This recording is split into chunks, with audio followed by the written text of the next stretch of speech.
Today on the Minority Report, we'll be focusing on Africa.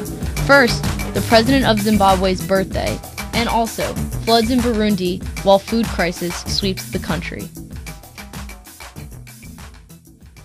Good morning, this is Rachel Corrigan, and today I'm going to be talking to you about President Robert Mugabe of Zimbabwe and his recent birthday plans. The Zimbabwean public has been asked to fund celebrations for President Robert Mugabe's birthday next week. President Mugabe's 83rd birthday comes as his country continues to plunge into the worst economic crisis in its history. The fundraising efforts have been spearheaded by a youth organization known as the 21 February Movement, which was founded to honor the president in 1986. The group seeks to raise $1.2 million to fund celebrations. According to a government official, Mugabe's birthday will present the opportunity for the president to be closer to the youth while encouraging them to have good morals. Members of Zimbabwe's ruling party, the Zimbabwe African National Union Patriotic Front, normally mark the president's birthday each year by participating in enthusiastic celebrations. However, this year's celebration plans have incited a less than enthusiastic response in the president's critics, given Zimbabwe's current economic catastrophe. An editorial in the local Standard newspaper said that it was ironic that the government saw nothing amiss in hosting an ostentatious birthday bash.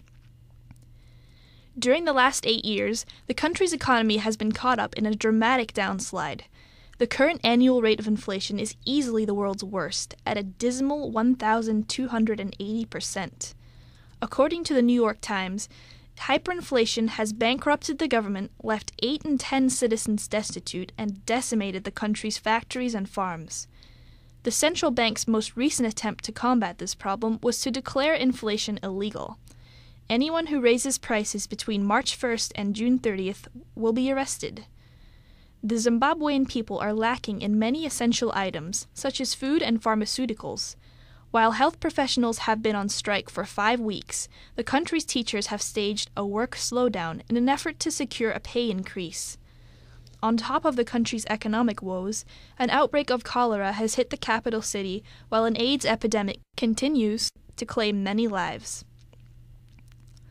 President Mugabe blames the economic crisis on sanctions imposed by Britain and the United States.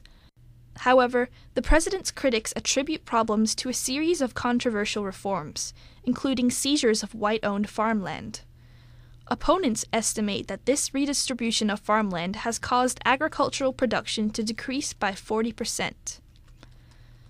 Mugabe took control of Zimbabwe, which was formerly known as the British colony of Rhodesia, in 1980. Prior to his political career, he was an active participant in the independence movement against Britain. Mugabe was involved in the guerrilla movement, which sought to end the colonial racism and oppression. Many consider this to be the great irony of Mugabe's life, that the hero who once helped liberate the country from colonial rule has transformed into the villain.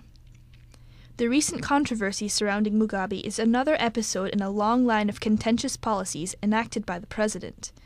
In 2005, Mugabe's urban slum demolition was subject to harsh criticism both at home and abroad. This program, which the president named Operation Drive Out the Rubbish, resulted in the loss of homes and jobs for over 700,000 people. Furthermore, attempts to clamp down on opposition forces and numerous other alleged human rights violations have led to an international outcry against Zimbabwe's leader.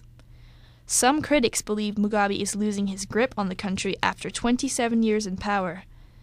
The current economic crisis has picked up so much momentum in recent years that the president has begun to lose support from within his own party.